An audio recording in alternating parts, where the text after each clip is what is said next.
Cuento a 10 y empezamos.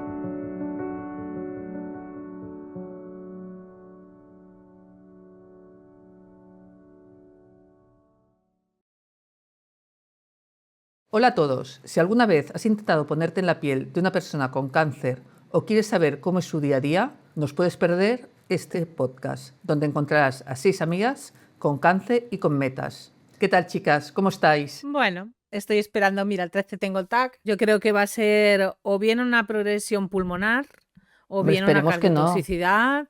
Por ahí van a ir las cosas. Cada podcast es una meta y es una vida, ¿no? Tenemos una química especial porque tenemos un objetivo vital que es sobrevivir, ¿no? Casi. Muy potente. Lo que siempre decimos, que afrontar la enfermedad con conocimiento cambia tanto las cosas, ¿no? Los últimos podcasts. Yo estoy aquí gracias a la investigación. Hay tratamientos que cuando yo empecé eran borradores. El corazón espera siempre, ¿no? La investigación es esperanza, es la posibilidad de poder mejorar la vida del otro. Sin investigación no hay futuro, no hay nada. Sin investigación no hay salud, no hay bienestar, no hay conocimiento, no hay avance. Sin investigación es imposible avanzar en oncología. Es así. No puedo imaginar un mundo sin investigación porque no puedo imaginar un mundo sin curación. Y creo firmemente que la investigación salva vidas. Un beso a cada una, cuidaros y a vivir contra pronóstico.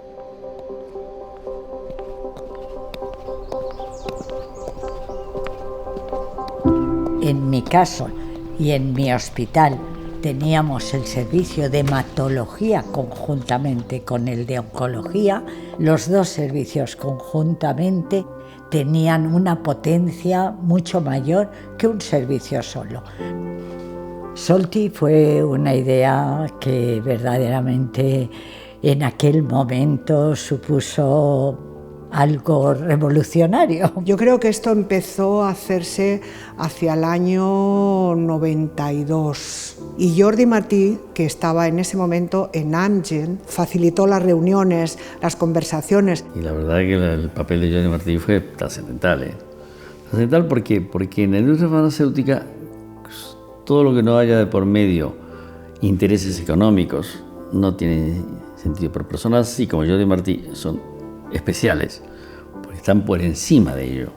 La idea nace de la necesidad, claramente una necesidad de una nueva aproximación terapéutica a pacientes con cáncer de mama de riesgo, con más de 10 ganglios positivos, con una terapia basada sobre todo en la intensificación y el autotrasplante.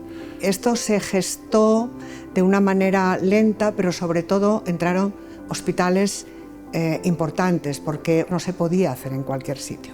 Eran 4 hospitales y en cada uno de los hospitales había un líder que era el jefe de servicio, después había una persona que era especialista en cáncer de mama, era el Hospital 12 de Octubre, que estaba el doctor Cortés y el doctor Javier Ornedo, el Hospital Clínico de Valencia, que estaba el doctor García Conde y la doctora Yuc, después estaba el Hospital de Sant Pau, que estaba el doctor López López y el doctor Claudi Solá, el Clínico de Madrid, que estaba el doctor Díaz Rubio y el doctor Miguel Martín.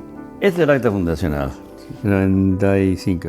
Es decir, encontramos que en el acta constitutiva se designa a Juan José López López, sí, el primer presidente. Y después encontramos también la parte en la que a ti, mira, aquí ya eras presidente tú, aquí es donde se te nombra a ti presidente.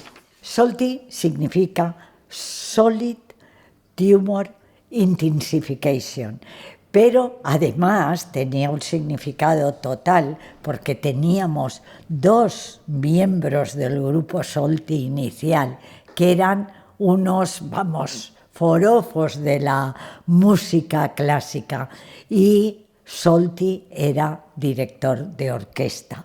Lo recuerdo todavía perfectamente cuando decidimos que se llamara así. Yo recuerdo esta época con mucha esperanza, o sea, había unas ganas en el grupo de demostrar que podía haber una nueva línea para este tipo de pacientes.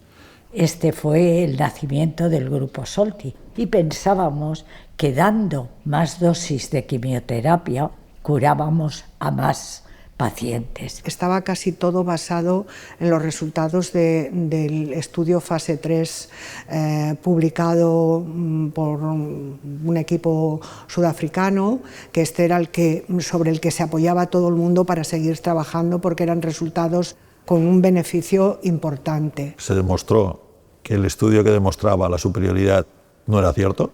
Y aquello fue un giro muy importante para las altas dosis.